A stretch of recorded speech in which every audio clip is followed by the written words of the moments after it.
Ele tem logo de cara boa notícia. Um estudo feito pelo Fórum Econômico Mundial em 55 países estima que as novas tecnologias vão elevar para 78 milhões o número de postos de trabalho no mundo. Isso até 2030, o que significa 7% dos postos atuais. E esse avanço tecnológico deve criar 170 milhões de empregos e 92 milhões devem ficar ultrapassados. Então, para falar sobre esse cenário futuro, a gente faz conexão com o advogado especialista em direito digital, Flávio Durso. Boa tarde, doutor. Seja sempre muito bem-vindo ao Conexão Record News. Olha, muita gente acreditava que a inteligência artificial ia tirar o trabalho de muita gente. Agora vem esse dado, confunde um pouco, mas o fato é o seguinte, podemos ficar mais otimistas. Só que aqui no Brasil, o levantamento também mostra que as empresas já querem contratar aquela mão de obra já pronta, né? E 58%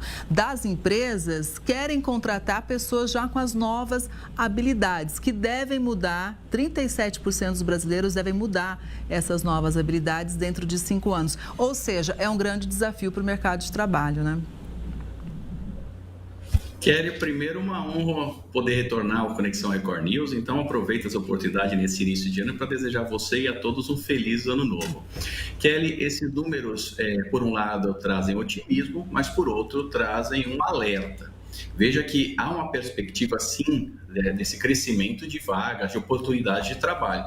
Todavia, fica muito claro que essas vagas, essas oportunidades serão para pessoas capacitadas e mais. As empresas não desejam, principalmente aqui no Brasil, esse dado que você traz, investir nessa capacitação. Elas querem essas pessoas prontas para executar o trabalho imediatamente. E o que isso traz de alerta?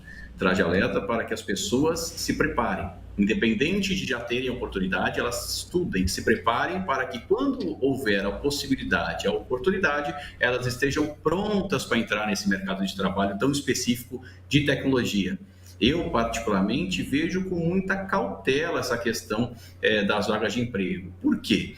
A inteligência artificial, ela é muito capaz, ela é muito eficiente quando você trata de dados, produção de conteúdo, por exemplo. Então, ela faz isso mais rápido e melhor que o ser humano. Dessa forma, atividades repetitivas, atividades manuais, acabam ficando de lado. E aí abre-se uma possibilidade, como essa pesquisa muito bem traz, de outras atividades. Então, profissionais ligados a essas tecnologias que precisam estar capacitados para poder executar essas tarefas quando as oportunidades surgirem. Pois é, mas tem 2 pontos aí, né, doutor? É o seguinte, quando a gente fala em capacitação na área de tecnologia, nem sempre é fácil você já encontrar um curso de acordo com a demanda do mercado, porque a tecnologia, ela caminha tão rapidamente e até você, por exemplo, as universidades se adaptarem, leva um certo tempo. E hoje a transformação é, assim, muito rápida. E um segundo ponto é realmente o trabalhador estar aberto a essa mudança, entender que o mundo mudou e que ele também precisa mudar, né? Primeiro é isso, é deixar esse preconceito de lado, achar que eu estou tranquilo aqui, essa minha atividade não vai ser substituída, não vai deixar de existir. Isso não existe. Todos precisamos estar atentos. Eu, como advogado, preciso estar atento a essas novidades, porque senão essas tecnologias impactam diretamente a minha atividade e podem, inclusive, dificultar o meu trabalho, o meu exercício profissional. Mas, por outro lado, como você muito bem coloca, as pessoas têm que estar muito atentas. Veja que naquele momento em que teve aquele boom do metaverso, e que todo mundo achava que o futuro seria um ambiente virtual, surgiram inúmeros cursos, inúmeras preparações para as pessoas nesse novo universo. Todavia, isso não se concretizou. Então, não adianta a pessoa simplesmente buscar o que está na moda e aí ela vai ter, com certeza, uma oportunidade de trabalho, uma atividade para ser executada. Precisa verificar se isso realmente vai se efetivar para que ela possa, então, fazer esse curso, se preparar e ter ali um campo de trabalho gigantesco. Eu tenho, trago um outro exemplo, me dedicado à parte de criptoativos, então tokenização, ativos virtuais, etc. Esse é um universo novo que está surgindo, na verdade já surgiu, está surgindo para muitas pessoas, mas o Brasil, por exemplo, está fazendo o DREX, o Real Digital. Veja aí um campo de trabalho. A parte de tokenização de ativos, blockchain, é um universo novo de oportunidades, mas que demanda muito estudo para que a pessoa entenda e possa trabalhar nesse novo universo. Todas as áreas vão ser impactadas. Eu já fico pensando pensando naquela apresentadora virtual, inclusive já existem muitas aí, mundo afora, não é verdade? Então a gente precisa realmente estar sempre disposto a aprender, a evoluir, né? Ainda bem que por enquanto a inteligência artificial não lida muito bem com o improviso, né, doutor? Mas enfim, tudo caminha muito rápido e a gente precisa estar sempre aberto a aprender, a se reciclar. Agora, tem um ponto muito importante, gostaria da sua análise também sobre o e-commerce. O governo lançou um edital para apoiar o comércio eletrônico em 3 regiões do Brasil: Norte, Nordeste e Centro-Oeste. Uma parceria entre a Agência Brasileira de Desenvolvimento Industrial e o Ministério do Desenvolvimento, Indústria, Comércio e Serviços. Vão ser destinados quase 5 milhões de reais para 9 projetos selecionados. Vale lembrar que esse tipo de comércio movimentou 196 bilhões, eu disse bilhões de reais em 2023 aqui no Brasil, um crescimento de 4,8% em relação ao ano anterior. Mas a concentração das vendas online ainda é predominante no Sudeste. Ou seja, é um importante incentivo para outras regiões, para apoiar, para dar ali um suporte, uma vez que essa é uma tendência, né? Exatamente, Kelly. Essa pesquisa escancara uma realidade do Brasil. Esses números trazem, de um lado, uma preocupação, realmente precisa haver um incentivo para que o Norte, o Nordeste e o Centro-Oeste desenvolvam aí o e-commerce, e, por outro lado, mostra uma realidade presente, principalmente aqui no Sudeste, com mais de 70% de utilização do e-commerce. Então, o e-commerce é uma realidade no Brasil, em umas regiões mais, outras menos, mas havendo esse incentivo e as pessoas entendendo que no e-commerce ela consegue comprar aquele bem, por exemplo, por um preço menor. Por quê? Porque a possibilidade de você usar o cashback, há muito disso na internet, vouchers de desconto e outras infinidade de coisas, porque para aquela empresa que está vendendo, o custo de um e-commerce é muito menor do que ter uma unidade física. Imagine quando ela tem uma unidade física, ela tem que pagar luz, tem que pagar gás, tem que pagar IPTU, etc. Aqui no e-commerce, ela acaba não tendo esse tipo de gasto. Então, sem dúvida nenhuma, é uma chance para que se verifique também nessas outras regiões a quantidade de benefícios que há nesse e-commerce e que também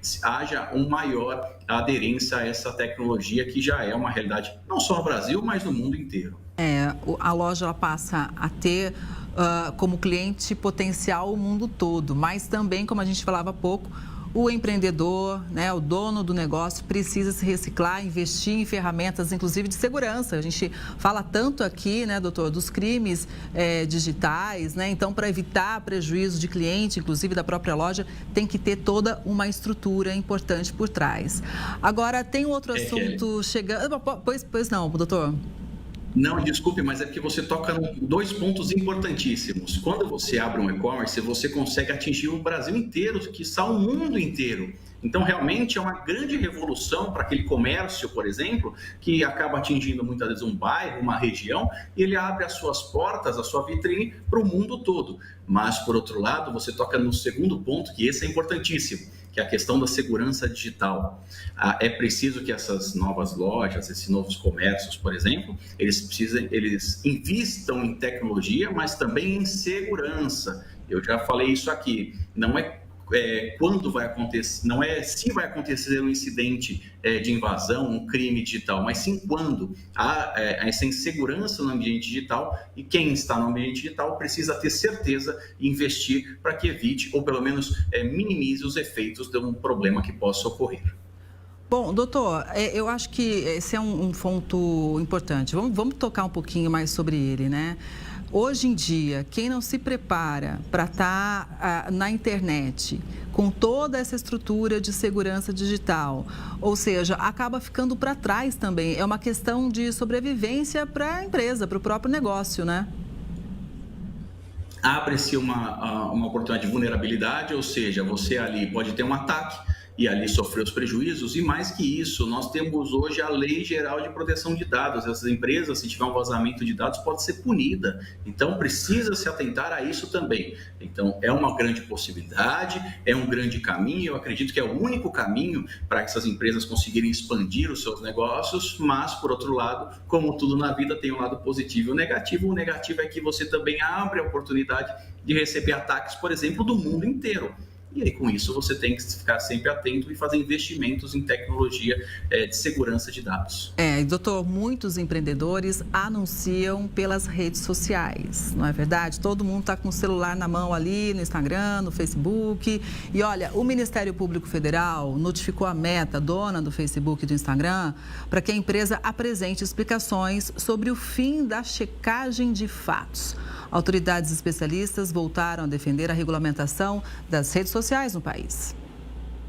Em ofício enviado aos representantes da Meta no Brasil, o Ministério Público Federal questionou os detalhes da decisão da dona do Instagram e do Facebook de acabar com a ferramenta de verificação de fatos nos Estados Unidos. A empresa informou que vai adotar as chamadas notas de comunidade, em que os próprios usuários fazem correções e atestam a veracidade de uma informação. É o mesmo sistema adotado pela Rede X, do bilionário Elon Musk.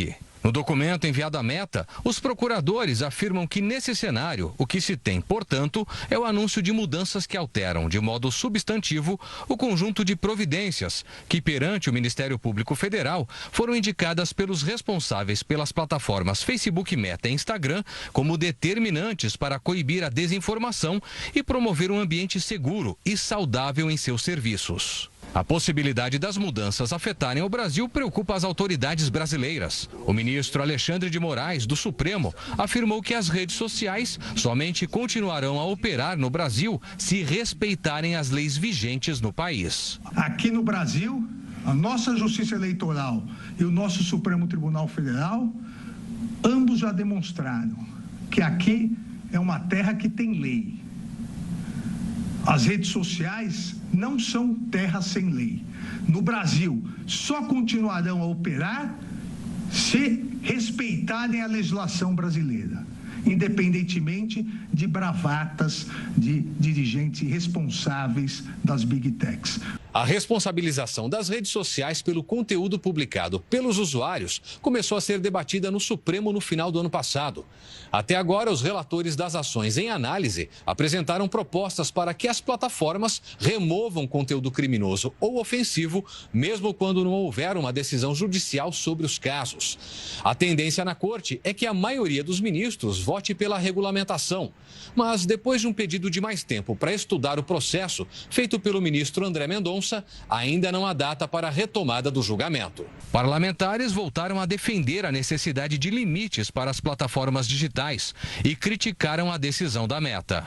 Isso pode promover um volume ainda maior de informações falsas, fake news nas redes sociais, e nós sabemos o quanto isso pode influenciar nas decisões econômicas, políticas, nos comportamentos sociais. Eu não tenho dúvida nenhuma que a decisão anunciada pela Meta, a empresa que controla o Facebook e o Instagram, é muito ruim, é péssima. Eles mudam procedimentos, regras que vão escancarar todo tipo de possibilidade para mentira, para o ódio, para as fake news, para a desinformação ser pulverizada ainda mais sem nenhum tipo de controle. A empresa Meta, notificada pelo Ministério Público Federal, disse que não vai se pronunciar. E a partir de agora, a gente vai entender, doutor, o que vai acontecer, o que pode acontecer daqui para frente. E vale lembrar, só para fazer uma costura antes de passar a bola, que as redes sociais, elas têm que respeitar as leis de cada país. Inclusive, tem país que nem libera rede social, não é verdade? E elas são flexíveis, ou melhor, atendem às leis em várias partes do país. Ou seja, a regra do país, ela é soberana em relação à empresa que quer atuar naquele local. É isso? É isso mesmo, Kelly. É mais um momento de tensão entre as autoridades brasileiras e as redes sociais. Mas o que está por trás de tudo isso? Nós temos nos Estados Unidos hoje um momento político também. Tivemos a eleição de Donald Trump e aí também a questão do Elon Musk com relação ao X, o antigo Twitter, e ele usa essa nota de comunidade nas suas redes sociais, e aí agora o Mark Zuckerberg veio dizendo que a Meta, inicialmente dos Estados Unidos, vai utilizar essa mesma ferramenta, deixando de lado aí essas verificadores de conteúdo, onde havia ali uma verificação para se constatar efetivamente se o conteúdo é falso, uma fake news, etc., ou prejudicial, criminoso até. Então, é uma grande mudança. Precisamos lembrar que a Meta já teve seus problemas no passado. Nós tivemos o caso Cambridge Analytica, no qual a Meta foi responsabilizada por ter manipulado, divulgado informações e etc. naquela eleição americana do ano de 2016. Então, há um histórico negativo aí para a Meta no que se refere a fatos, informações, etc. E agora, com essa mudança que a gente vislumbra também uma chance de termos novos problemas, em especial aqui no Brasil. E a principal consequência, ou a primeira consequência que alguns têm enxergado, é realmente esse julgamento do artigo 19, o artigo 19 do Marco Civil da Internet, com a questão da responsabilidade das plataformas pelo conteúdo publicado por terceiros. Então, caindo, sendo declarado inconstitucional esse artigo, teria responsabilidade, as plataformas teriam responsabilidade. Imagine que uma simples nota de comunidade não traria aí o suporte necessário para se afastar uma responsabilidade dessa plataforma como a Meta. Então, o momento é complexo, eu acho que é um momento em que eles estão lançando esse ensaio inicialmente nos Estados Unidos, mas creio que isso vai acabar se expandindo para o mundo inteiro. É uma ideia de que deve haver uma liberdade nas redes sociais, que as pessoas devem se manifestar livremente, todavia, se precisa sempre ter em mente que há leis, você muito bem coloca, seja para as plataformas, seja para as pessoas. E como isso se implementa, como isso se concretiza? Nesse embate constante entre os limites do que pode ser dito e o que a lei determina como direito do outro. Então, um momento, sem dúvida nenhuma, um momento de atenção. E o recado que as autoridades brasileiras já estão dando é de que aqui não vai haver uma terra sem leis. Pelo contrário, já foi colocado e já foi demonstrado que o Brasil tem leis, inclusive para os crimes cometidos na internet. Doutor, o presidente Lula falou agora há pouco sobre a decisão da Meta. Vamos ouvir. Olha, deixa eu lhe falar uma coisa. Eu vou fazer uma reunião hoje para discutir a questão da Meta. Eu acho que é extremamente grave as pessoas quererem que a comunicação digital não tenha a mesma responsabilidade do cara que comete um crime na imprensa escrita. Sabe, é como se um cidadão pudesse ser punido porque ele faz uma coisa na vida real e pudesse não ser punido porque ele faz a mesma coisa na digital. O que nós queremos, na verdade, é que cada país tenha a sua soberania resguardada. Não pode um cidadão, não pode 2 cidadãos, não pode 3 cidadãos achar que pode ferir a soberania de uma nação. O que a gente comentava agora há pouco, né? A questão da lei. A lei serve para todo mundo, não é, doutor? E goste ou não, lei tem que ser cumprida, né?